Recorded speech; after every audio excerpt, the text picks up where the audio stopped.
Obéis-moi, spectre. Le vieux nécromancien homme-grenouille Zanza Sansa brandit les restes du seigneur noir de la nécromancie et hurla un ordre. Le spectre, qui lançait une pluie de flèches de glace, s'immobilisa. Il s'abaissa lentement au sol et se tint devant le vieux nécromancien en inclinant la tête. Incroyable, il a vraiment écouté. C'est trop cool. Zanza Sansa, tu es vraiment génial. Zozo, nécromancien homme-souris, et Shashi, nécromancien homme-lézard débutant, élevèrent la voix, excités. Parvenir à contrôler un spectre était un exploit impossible même pour les nécromanciens les plus talentueux. C'était un exploit incroyable. HMPH, j'y suis parvenu. Le nécromancien plus âgé avait des sueurs froides, mais il semblait fier en se caressant la barbe et en répondant. WZRRRAITTTYH. Le spectre approcha son visage de celui du vieux nécromancien et laissa échapper un rugissement guttural. Le vieux nécromancien se tut, fixant le spectre. Haché, ça va? Zanza Sansa. Zozo et Shashi regardèrent le vieux nécromancien avec effroi tandis qu'il s'éloignait sans un mot. Oh, où vas-tu? Sous terre, répondit le vieux nécromancien d'une voix calme. Sous terre? Oui, au-delà du passage secret se trouve un ancien mausolée. Un mausolée, ça veut dire qu'il y aura d'anciens vestiges. Zozo capta les murmures de Shashi. Exactement, si je peux contrôler le héros antique, même la grande sorcière Arcassia n'a rien à craindre. C'est ça, allons-y, Shashi, d'accord. Les nécromanciens entrèrent fièrement dans le mausolée souterrain. WHOA. Shashi observa une centaine de soldats morts-vivants de haut rang, tous alignés. Le vieux nécromancien avait transformé tous les restes du mausolée en morts-vivants grâce au pouvoir des restes du seigneur noir de la nécromancie. Les objets qui les ont enterrés sont incroyables. Des gemmes et des chandeliers dorés si chargés de magie qu'ils forment une fine brume autour d'eux. Zozo commença à ranger les objets dans sa robe, affichant un sourire diabolique. Je suis un peu fatigué. Shashi, pourrais-tu ressusciter le reste des restes? Hein? Moi? Tu es sûr? Les yeux de Shashi se mirent à pétiller en regardant la relique que le vieux nécromancien désignait. Attends, laisse-moi l'utiliser, Zanza Sansa. Je serai 100 fois plus doué que Shashi. D'accord, essaie. Après réflexion, le vieux nécromancien la tendit à Zozo plutôt qu'à Shashi. Mec, c'est injuste. Qu'est-ce que c'est? Tu te plains? Shashi avait grommelé, mais il détourna bientôt le regard après que Zozo lui eut lancé un regard noir. Obéis-moi, mort-vivant. Sous les cris de Zozo, les couvercles de tous les cercueils alignés dans le mausolée s'ouvrirent et des chevaliers morts-vivants en sortirent. Ils paraissaient plus faibles que les morts-vivants que Zanza Sansa avait ressuscités plus tôt, pensa Shashi, mais il n'osa pas le dire à voix haute. Ça te fatigue vraiment. Une fois qu'on s'y sera habitué, ça devrait aller. Tu es même meilleur que moi. Shashi pencha la tête, confus, en entendant les compliments du vieux nécromancien pour Zozo. De toute façon, il était évident que les morts-vivants de Zozo étaient plus faibles. Tiens, tu as raison. Je suis plutôt doué pour ça. Ne sachant pas ce que Shashi pensait vraiment de lui, Zozo accepta le compliment, le mettant de bonne humeur. S'il y avait eu un arbre à proximité, Zozo y aurait probablement grimpé de joie. Zozo, le spectre m'a donné d'autres informations. Il y a d'autres restes aptes à être transformés en morts-vivants juste devant. Super, je commençais à en avoir un peu marre d'avoir seulement des chevaliers. Se vanta Zozo, malgré une forte expression d'épuisement sur son visage. Ils avancèrent, se prenant parfois les pieds dans des objets lorsqu'ils arrivèrent enfin à destination. Devant eux se dressait un vieux trône pourri, sur lequel était assis un cadavre. Il lui manquait les mains, les pieds et la tête. Qu'est-ce que c'est? Il ne reste que le torse. Ce sont les restes d'un grand roi. Une fois que nous l'aurons réanimé, il n'aura plus besoin de chair. Le vieux nécromancien s'adressa à Zozo, dubitatif. Shashi observait de derrière. Il avait l'impression d'être coincé au même endroit, incapable d'avancer. Rien que de rester là, j'ai l'impression que ma vie va être vidée de son sang. Il y a quelque chose de bizarre là-dedans. Dans l'esprit de Shashi, une sorte de sixième sens, distinct de la peur, sonnait l'alarme avec intensité. Les deux autres nécromanciens n'écoutèrent pas Shashi et poursuivirent leur conversation. Je ne pourrais pas le réanimer, mais Zozo, tu devrais pouvoir le faire. D'accord, laisse-moi faire. Allons-y. Poussé par le vieux nécromancien, Zozo remonta ses manches et se dirigea vers les restes. Ah attends, il y a quelque chose qui cloche, mec. N'y touche pas. Et, reste silencieux et regarde, lâche. Je vais te montrer à quel point je suis doué. Zozo, trop emporté, ignora l'avertissement de Shashi, le considérant comme un bruit insignifiant. Il y a quelque chose qui ne va pas. Le vieux nécromancien l'interrompit silencieusement, tentant d'arrêter Zozo.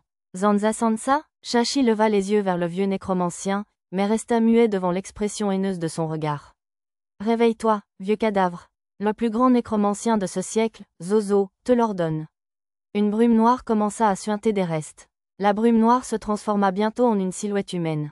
La silhouette humaine observa son corps, puis regarda autour d'elle. Bien, tu es enfin réveillé. Viens ici. Bien que Zozo transpirait visiblement, il affichait toujours une expression confiante. Aion. Oui, je suis ton nouveau maître. Je t'ordonne de venir ici. Or, der. La silhouette humaine brumeuse s'approcha lentement de Zozo. Arrête-toi. La silhouette humaine brumeuse ignora les ordres de Zozo et continua d'avancer.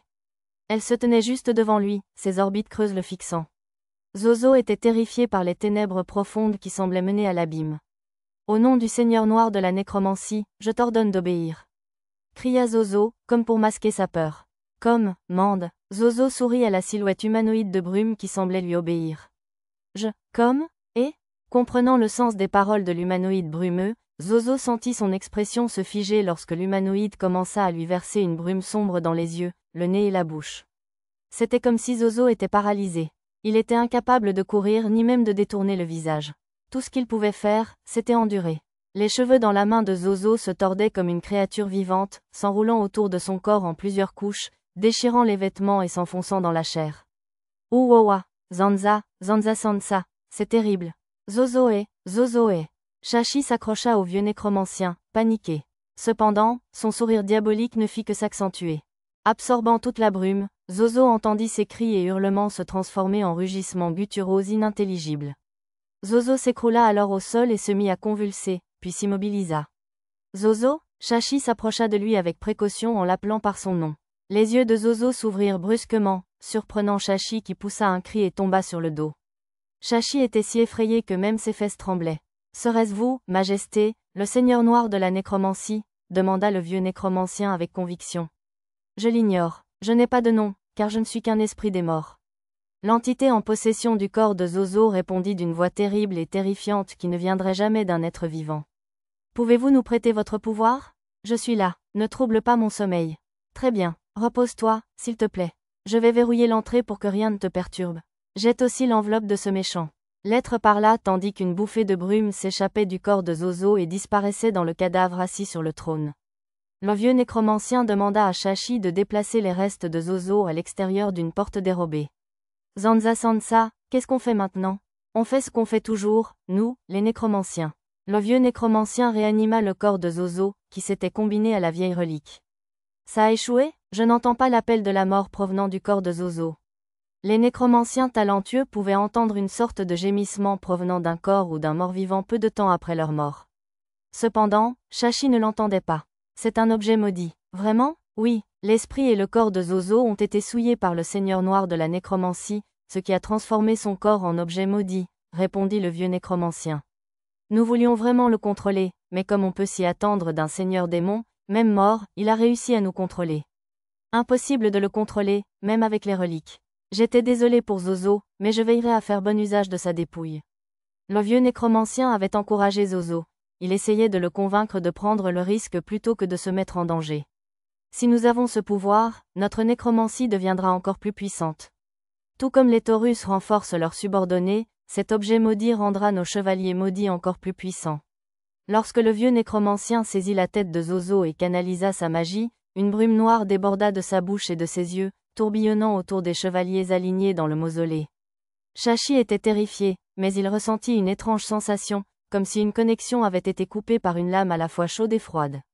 Zanza Sansa, les squelettes à l'entrée ont été attaqués. La connexion de Shashi avec les morts-vivants qu'il contrôlait avait été rompue. Des aventuriers ? Il y avait des aventuriers, mais on aurait dit qu'ils avaient été purifiés par la magie sacrée, eux aussi. Des prêtres ? Je crois. Le vieux nécromancien ordonna à son familier, le hibou mort-vivant, de partir en reconnaissance à leur recherche. Je le savais, il y a des morts-vivants ici. Le grand prêtre Mokro pointa du doigt les os blancs purifiés en sautant de joie. Les ressuscités étaient des aventuriers et des prêtres convoqués depuis les temples des pays voisins pour exorciser les spectres apparus dans le temple du dieu maléfique. Je sens quelque chose, je sens le mal, grand prêtre Mokro, je préférerais que vous ne vous enfuyiez pas tout seul. Les aventuriers coururent après Mokro qui sautait dans le temple du dieu maléfique. Les autres aventuriers et prêtres les emboîtèrent le pas et pénétrèrent dans le temple. Ouh, devant eux, Mokro apparut soudain, l'air désespéré. Monsieur Mokro ? Mokro ignora les questions inquiètes des prêtres et s'enfuit à toutes jambes du temple du dieu maléfique. Les prêtres restèrent abasourdis, mais pâlirent en entendant une cacophonie de grognements à l'intérieur du temple. Sécouré, un groupe important de morts-vivants se tenait derrière les aventuriers qui tardaient à s'enfuir après Mokro. Vous êtes des prêtres, n'est-ce pas? Débarrassez-vous d'eux avec, repoussez les morts-vivants. Inutile de nous le répéter. Juka repousse les morts-vivants. Les prêtres chantèrent tous des sorts, lançant des sorts sacrés les uns après les autres. Cependant, cela ne parvint pas à vaincre les morts-vivants, ni à les arrêter. Aventuriers et prêtres jetèrent leurs affaires au sol et coururent après Mokro. Pourquoi êtes-vous impuissants? Vous ne vous vantiez pas d'être des prêtres impressionnants? On ne peut rien contre des morts-vivants de haut niveau comme ça. On est de simples prêtres. Si les prêtres ordinaires ne peuvent rien faire, qu'en est-il de cette souris traînante? Souris traînante? Sir Mokro peut peut-être faire quelque chose. Après tout, il est venu ici pour se débarrasser du spectre. Les prêtres émirent un petit rire en découvrant le surnom bien choisi de Mokro. Sir Mokro, vous savez vous en sortir, n'est-ce pas? Faites quelque chose. Vous croyez que je peux m'occuper d'un groupe de morts-vivants de haut niveau comme ça? Une fois la ligne de front terminée, j'ai été assailli par un autre groupe. Alors, qu'allez-vous faire? On ne peut pas vraiment fuir. C'est vrai, prêtre Mokro. Les morts chercheront les vivants. Si on les laisse comme ça, ils finiront par trouver le chemin d'Arcacia. Voyons les choses sous cet angle. Tant qu'il y aura un mur à l'extérieur d'Arcacia, il vaincra tous les morts vivants un par un. Aventuriers et prêtres s'élancèrent tous, essoufflés, en direction d'Arcacia. Derrière eux, des morts vivants qui ne se lassaient pas. Chargez. Mes soldats. Le vieux nécromancien se tenait au milieu de l'armée de morts vivants, ricanant intérieurement. Il se tenait dans une tour de guet perchée sur la carapace d'une tortue géante morte vivante, tortue rancunière. C'est terrible, mec. À ce rythme, tout le monde va mourir, mec. Shashi, assis sur l'épaule d'un taureau mort-vivant, marmonnait pour lui-même. La situation avait empiré bien plus qu'il ne l'avait prévu, et il y avait contribué. Il ne savait plus quoi faire. Je la vois, la tour de la grande sorcière. Shashi leva les yeux en réponse à la voix enjouée du vieux nécromancien. À travers la brèche dans le mur en forme de dôme surplombant Arcacia, se dressait une tour.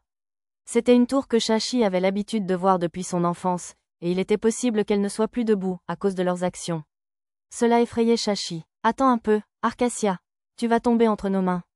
Le vieux nécromancien exagérait son dédain envers Arcacia, comme s'il ignorait complètement les sentiments de Shashi.